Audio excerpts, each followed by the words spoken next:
Pour some sugar on May 27th, 2022, because the new Leppard album has dropped today, and we're going to review it track by track, coming at you next.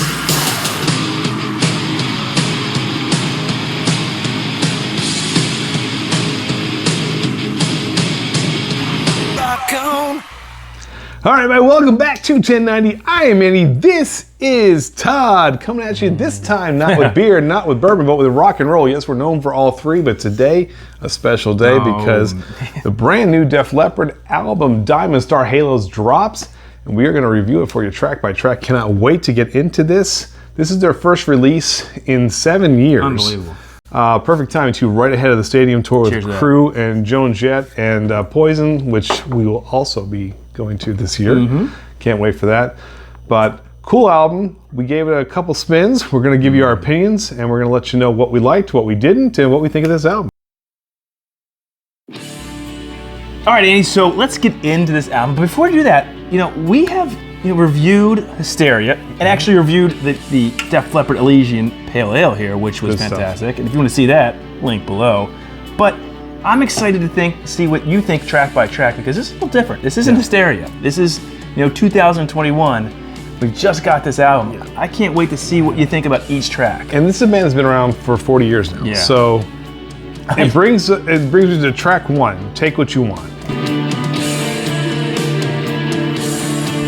Every time Leppard releases an album, there are the blabbermouth commenters who are on pins and needles waiting for the new wave of British heavy metal to come back, and the return of Willis and Clark, and they've got to have that sound. And so here's the good and the bad of this. You guys will be pleased with track one, and the rest of the album's probably going to tick you off, because for one track, and this one. This is a throwback to Pyromania. It's got that rock till you drop. Crunchy guitar vocals. Absolutely. It's really cool. Yeah, I mean, it doesn't sound overproduced. No, it sounds like it's just plucked off of Pyromania, like you said. I think it's the loudest and most aggressive Joe's been in his vocals since probably Euphoria. And it's just, overall, this is the heaviest, loudest, and probably most straight ahead rocker on the album. Agreed. It's my favorite tune on the track. Very, very good. Bar none. And can the album hold up to this first tune? That's the question. So, I mean, how does it go from here? Sneak preview. It's not all like this, but so those old school Lepp fans who are waiting for the comeback, these guys are in their 60s. Right. Just the fact that this is on this album is kind of awesome. This is a Rick Savage tune that he wrote. I think it's fantastic. 2 thumbs up on this, yeah. Yeah, this is a brilliant track, and like you said, one of the better songs overall on the Def Leppard catalog. But built, I think, built for stadiums, and probably something they'll play this summer. If this was 1988, this song would be absolutely huge. Just really, really good. Good chorus, crunchy guitars, 2 killer solos by Viv and Phil back to back. Let me just listen to it. We'll just say, great way to start off the album. So we're 1 for 1, Lepp. No Good job.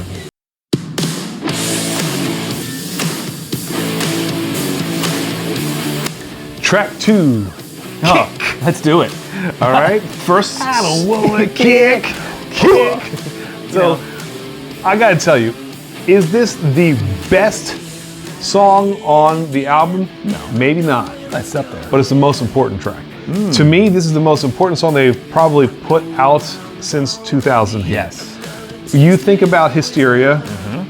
Pour Some Sugar on Me is not the best track on that album, but it's the most iconic, the most memorable, and it is probably the most important tune they wrote on that album. And it was the last one they wrote, just like Kick. Is it really? Well, it was They had 14 songs done.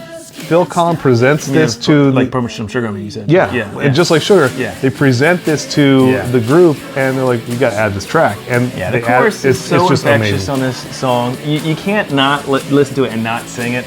It's got the bluesy guitar riffs, which I love. Incorporated. You don't always hear from Def Leppard. 70s throwback. Once you get that poppy oohs and ahs and the claps, you take away what you got and take what you want. But this thing is definitely going to be played. Yeah, it's great. This will be played all over this summer. It's going to be great. And I think it's probably, like I said, the most important song on this album, because it almost reinvigorated that Def Leppard spirit. Just a killer track. All right, 2 for 2.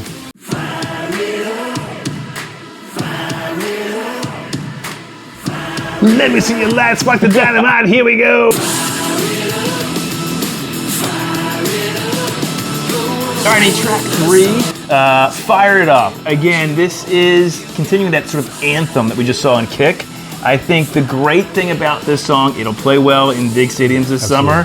And, it reminds me of something that came off of Slang. That's when I heard this first, that's what it took me to. I love this track almost self-titled Slang, like the song itself meets Pour Some Sugar Me, like this combination. That's like you've got that kind of rap-esque old Walk This Way, like Aerosmith kind of. Even song slang. Yeah. But you've got that really infectious chorus that they're known for. And the other thing, you mentioned this too when we were talking about this, is after every break there's a really cool guitar solo. After every chorus, I love the little guitar solos that are thrown in there. I don't know if it's Viv or Phil that are doing it, but really like that. And then the main solo on this, I'm a big guitar guy. When you hit that solo, that's just, I love it. I think this is a great guitar solo. It's got everything you want. Infectious chorus, great harmonies, a lick that really hits you, right? And then the solos just bring it all together. It is 3 for 3. Built for, you just witnessed like what, the Belmont, the Preakness, and the Derby, like bam, like right in a row. So it starts out, and these are the first 3 songs they released. Does it stay like that?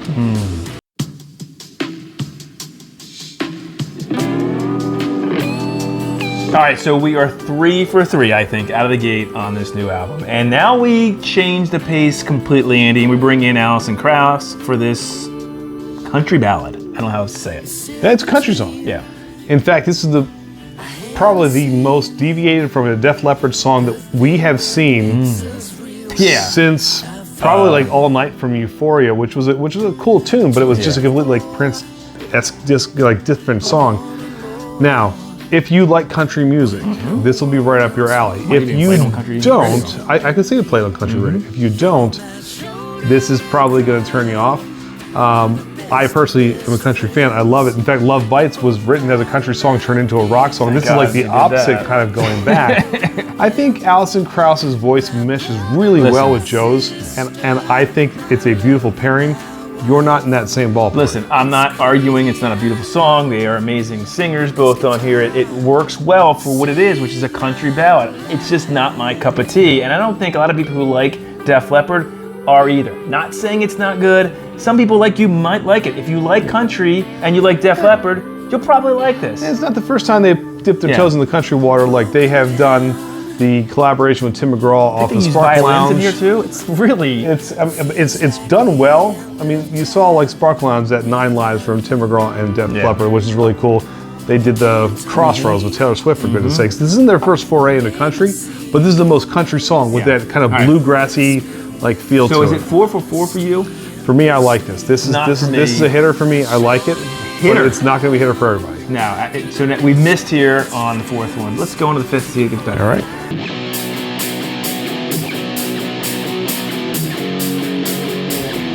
All right, Todd. Alison Krauss is not on this one. This is not a country track. Are we back? We're here? back. Okay. Track number 5. Yes, SOS Emergency. So this is what I love about this. So it's again, I don't think every Def Leppard fan is going to love this track because it's not something that's off of Adrenalize or Pyromania or Hysteria or even earlier stuff. This to me, and I love this type of music, sounds like a late 90s, early 2000 pop rock song.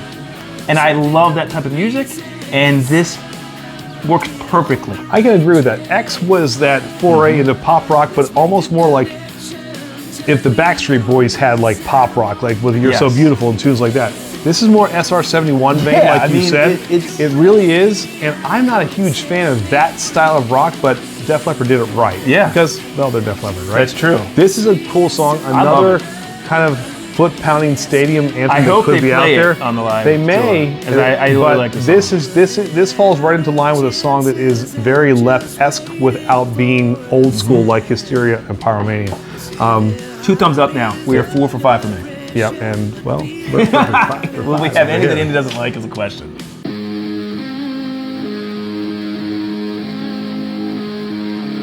All right, so we're up to the 6th track, Liquid Dust, and unfortunately, Andy, for me, it just falls back off again. This is a downbeat, sort of slower song again that it just doesn't do it for me. It's very melodic, but it's not memorable to me, and it doesn't do it. What do you think? As he sips his whiskey. I had to drink because this is not my favorite song. In fact, for me to say that about a Lep tune. You know that's tough. All right. This is a Bowie-inspired tune, from what I understand. And you know the harmonies are nice, but the pace. This to me honestly seems like a throwaway from X or Sparkling Lounge, like something that just could have been tucked away that they didn't need. Ironically, I think this was one of the first tunes they actually wrote for the album. But it just didn't resonate with me. Yeah. I'll give it a few more spins, but I so far listened, this was the weakest song on the album for me so far.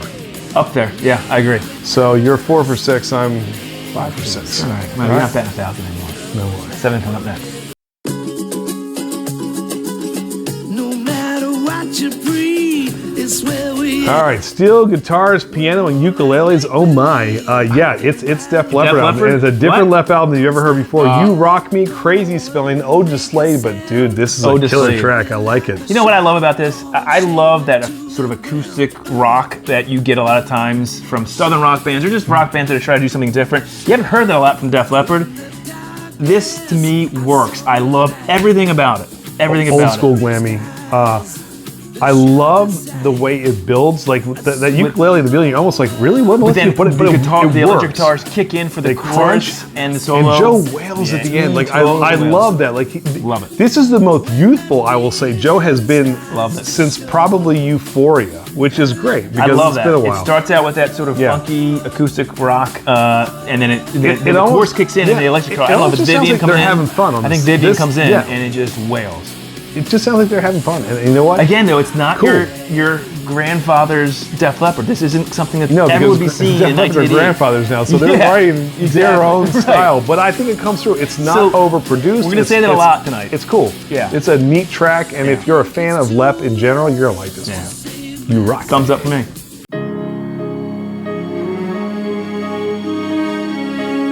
All right, track 8 brings us to another ballad, Goodbye for Good this time. Andy, I wanted to love this song because you have to have a ballad that you love on every 80s rock, I think, band album. But I do like it, but it just didn't do it for me. I don't know why. What did you think of it? Well, I think it's because this isn't a radio-friendly ballad. This isn't the 70s style where you could, where Kansas had those long, drawn-out songs. And I realized something about ballads. As much as I like Lep being all over the place and trying any style of music, when it comes to ballads, I like that old school, like, pop metal ballad, like where it's, yes, that's what it is. What brought the bands that didn't need to be number one at the top of the charts to number one at the top of the charts. That being said, this is a good song for me. I really liked this. I think that, first of all, I think the acoustic solo in the middle, 100% love that. That is like retroactive from the inside. Like just listening to Phil just pick away at that is fantastic. Agreed. I think the harmonies are really good on this. And I think if you, for what it's worth, realizing this isn't like Love Bites or Have You Ever Needed Someone So Bad? Yeah. It's a great song. It's just not built in the vein of an 80s power ballad, which and that's what it does. And it's missing from this whole album. That track isn't on there. No. But it's different, and I like it. So for me, it's still a winner. I like it. For me. So this is still a hit for me. I like it. All right, there we go. Going on to 9 next.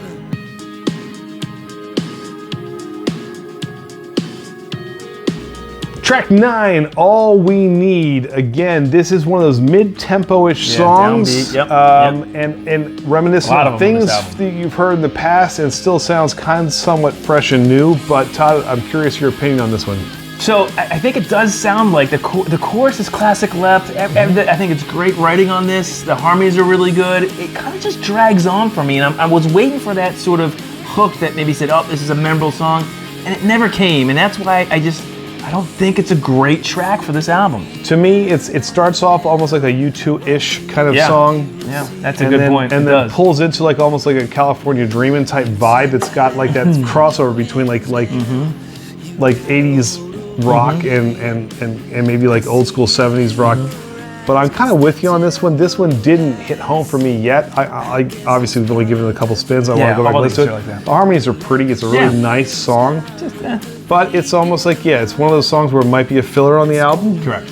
And sometimes you have them. It is what it is. Yep.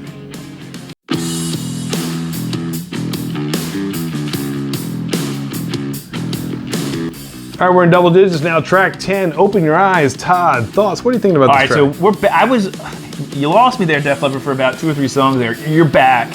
I absolutely love the way this begins. I love the bass line Sav does there. You don't see that a lot in Def Leppard songs where you get that isolation bass really carrying the beginning of the song and actually throughout.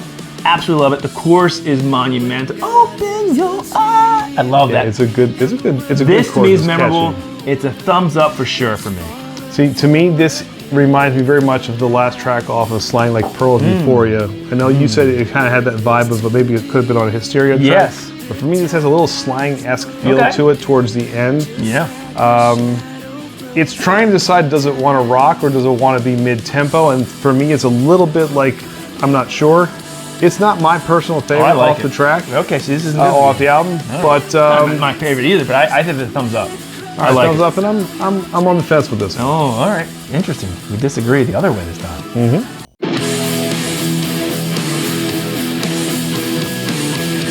Just give me a kiss like this. No, that's wrong song. Oh, wrong song. But I think in the same vein, very memorable on this track. This is, again, a star for me. I absolutely love Gimme A Kiss. The power in Joe's vocals there, I really love here. There was a period of time where we were very worried, like Yeah. those vocals are kind of, Wasn't taking care of it, right? they're going south, a la John Bon Jovi these days, right? And he has worked really hard to pull his vocals back up. On the self-titled Lep album that came out 7 years ago, you could see that resurgence coming through. Yep. And the performance since, he's back with a vengeance Yeah. now, which is great. And this is a great example. Gimme Really A Kiss good. has three things that I love. Powerful vocals, right? It's a fun song, and driven guitar riffs. Viv and Phil playing off each other. I love when you have two #1 guitar players right there going at it and going back and forth. Great song. I'm with you on this. To be truthfully honest with you, it just, I'll mimic you, it sounds like they're having fun. This Yep. is just one of those songs where they know it's tongue-in-cheek, goofy lyrics, throw back to the 80s. It's a good song. Yep. Love it. Let's go to 12.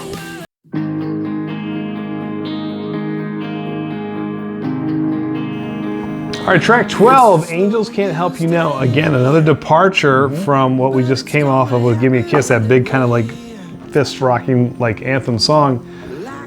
And not your traditional Def Leppard ballad. We said it before, none of those 80s power ballads are going to be on here. This is more that 70s style kind of, just kind of a longer, more drawn out and almost more mature type ballad, which if you appreciate the style, is great. And this is another beautiful offering. I think it's beautiful. I think it's my favorite ballad on the album. It just doesn't do it for me. I think the album should have stopped after 11 songs. I think this, we could have really made a great album with 11 songs. No, we didn't do a little shuffling because there's still some good songs left. There is, but But this I song think did not you're do it right. for me. I think Yeah. 12 songs on this probably would have been sufficient. Yeah. That being said, considering they release music, what That's now? true. It's been 7 years. I'll take Very the extra true. 3 and listen to them if I want to. This will grow on you, I think, after a couple spins. It is a beautiful song, very, very melodic in the harmonies. But don't be expecting again, Love Bites Can't say it any better. or Heavy or something so bad because Yep. it's not. That's not it. But good song. Next one coming up.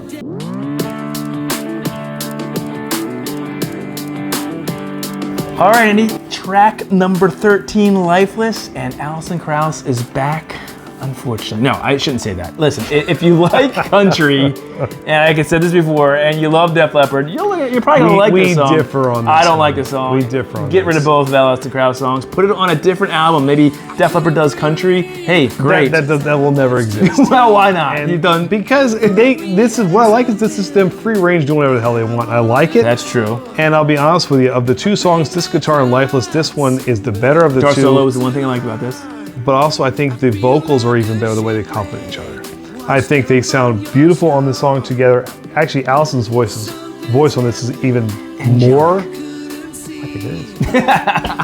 Funny thing, she's a huge Lep fan because Jimmy Page and her do a lot of work together, and so Elliot and Page were talking about soccer, right? Football. I think it was Leeds and Sheffield were playing, and Page mentioned how much Alison Krauss loves Def Leppard. It's her favorite band. So Joe reached out and said, which of the two songs would you like to play on? And she said, I can't pick. And he goes, we'll do them both. I'm glad she did this one because I think this one is my favorite ballad on the entire album. I love this. I know you would get rid of this. Well, I am a country fan. Yeah. P.S. When the 90s hit, Nirvana came out and killed hair metal, I listened to nothing but country. And country and rock are a lot closer together than that nonsense that Kurt put out. So I'm not going to argue that. I like it. This is good. To each his own. All right, to each their own. I love it. Good stuff. Allison, you're welcome to play with Joe anytime. On to number 14.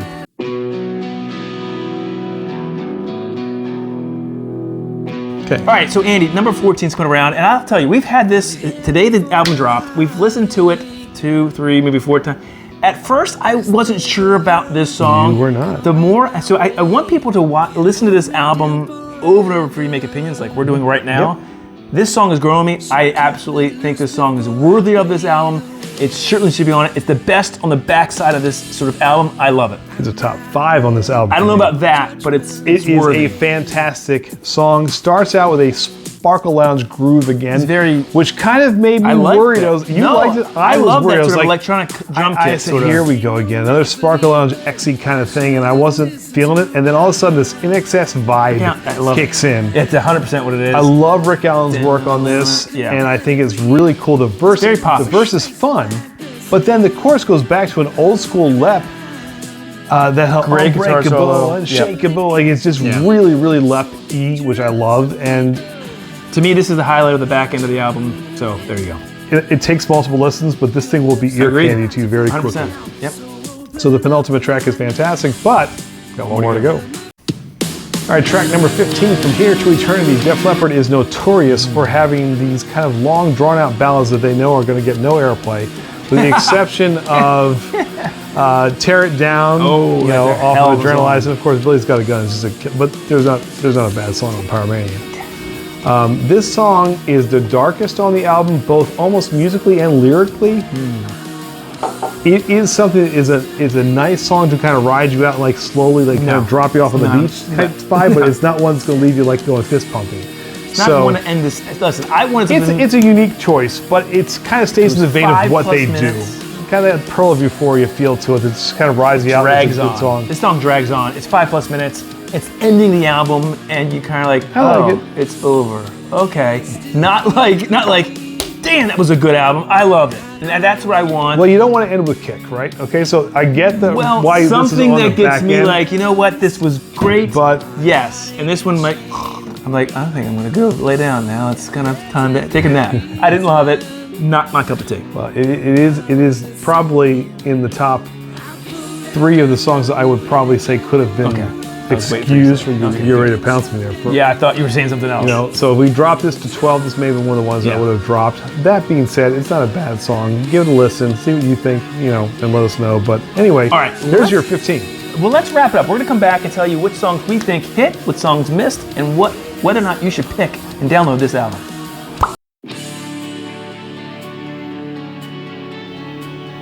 So there you have it. That is Diamond Star Halo's our review. Now, before we leave, we want to give you our standout tracks, which ones we thought really resonated with us, and which ones maybe we could have kind of left off the album. I will say this for me, Andy. The top first 3 songs are to me killer. the best songs on this album. And it's great because it gets you into that, like, this is an amazing album. I think it does go on way too long and there's some pitfalls, but the best song, Take What You Want, not only is the best song on this album, one of the best songs Def Leppard's put out Probably in the last 20 years. in the last 20 years. And that's how good it is. I would agree with that. That's how good And it is. Kick not far behind. I think. Kick's and great. again, for all the right reasons, Yes. is the Fired up. is the sugar to Halos as to what that was to Hysteria. What other ones outside of those top 3 did you really like? Okay, now I really, really like. really stuck out with me. I love You Rock Me. I think that's a really fun song. Agreed. Great tune. I also really liked SOS Emergency. great song. Yes. Now I think Unbreakable was fantastic. I love song. Unbreakable. It's a good tune. And here's where you're gonna feel like, ugh, I love Lifeless. I think that's a great song. P.S. There is a Joe only version of that since Todd may not like Alison Krauss so much. Yeah. That you can find too. But Listen. I think that song's actually. I think Gimme A Kiss is a really good song. Open My Eyes is another good song. I think 8 out of 15 songs in here are really, really good. You make this an 11-song CD, 11, 12, it'd be great. That being said, what 3 would you get rid of? Liquid Dust was my least favorite by far. I will add Yes and add 2 Alison Krauss songs, get it down to 12 songs. There's your album. Thank you. So Joe and Rick, The bald and guy from Phil Baltimore. and Sav, Viv, you all should have called Todd. He would have told you what I three to mean, drop. There it is. That being said, I think 12 out of the 15 were absolutely perfect for me. I love them. This to me is the best album they have put out probably since Slang. Woohoo! I love this album start to finish, and I really like their self-titled. agree with you on out. that. But I think this is the most important album they put, because it doesn't feel like they're trying to please anyone love it. except. Well, I like it. And that's the thing. Like, this is actually getting critical acclaim, which is unheard of territory for Def Leppard, because people usually bash them. Out of a 10. Out of 10, what if we're going like out of 10 Yeah, stars? out of 10 stars. What would you give it? You know, give me a range here. What would you give it? This is 8. Thinking Hysteria's 10. So you're Syrian Pyromania's Pyromania 10. 10, but this is an 8.5. I'll give it an 8. I think if it was 7.5, 8, if it was 12 songs, it may be higher. I'm not kidding you. I just think it drags on Just way skip too those long. 3 songs. Well, there you go. And I will do that. There you go. Honestly, to me, this is them having fun. It is not overproduced. This isn't the Mutt Lange era where, I mean, they did this whole thing like. I think this is fun. I think this is a great album. It's a fun album. Now listen, it's not 1987, people. No. We're not going back to Pyromania. Sorry, Pete Willis isn't with It's them. not happening. You know, it's just not there. Hysteria's not happening. But there's something for you if you're a Def Leppard fan here. And Right? I'll say this too. There's a lot of bands that Just enjoy Joe it. said this was their Hotel California. You're like, what? Oh. But he said it in the way, not so much like album sales wise, but we have gone and done completely what we wanted to, the album we wanted to make. And I think they did it perfectly. I really did. So I think this is a fun album. I think you'll hear some of this stuff on tour this summer. And what I like about it is that there's still 3 or 4 songs on there that fit perfectly into the back catalog of a Def Leppard album. But there's enough fresh, new, vibrant stuff that they don't sound like they're trying to repeat. Last thing I'll say, Todd. All right? Yes. On the self-titled album that came out 7 years ago, it was Let's Go and Dangerous. It sounded like Sugar and Photograph a lot of ways, and I loved that, but it was almost them trying to recreate what was already there. Okay. This is them saying, we're not recreating anything, we're just gonna have fun, we're gonna let our influences shine, and we're just gonna have, I agree with that. we're just gonna put out an album that we think is gonna be great, So, and it works. I love Good, it. bad, or indifferent. Please, if you've heard this, you download it, tell us below what you think. We don't care. We'd love to banter back and forth in the comment section. Yep. Whether you liked it, what did you like? What didn't you like? Let's talk about it. I love it. This is a good song. So, but in the meantime, if you like what you see from 21090, please hit that subscribe button and click that little bell in the corner to let you know every time we got a new video coming out. Instagram, Twitter, Facebook, and Untappd. And we go live every Tuesday night. Hey, rock fans, with Glam and Drams. Glam and Drams. Everything beer, bourbon, and rock and roll. Come join us. You're going to love it. Come check us out. And also, we want to thank all of our YouTube, especially our Patreon members, all kinds of cool written content. We've got a lot of stuff with Diamonds for Halos coming up on that platform, too. So if you would like to sign up and join, please do. But in the meantime, in the words of the great Juliet, And there will be a yes, next time. There will be a next Until next time. And there will be a next time. Get that right now. We usually get that right, we get that wrong. Until next time. And there will be a next time. Yeah, Diamonds for Halos, great stuff. Cheers. Rock on, guys.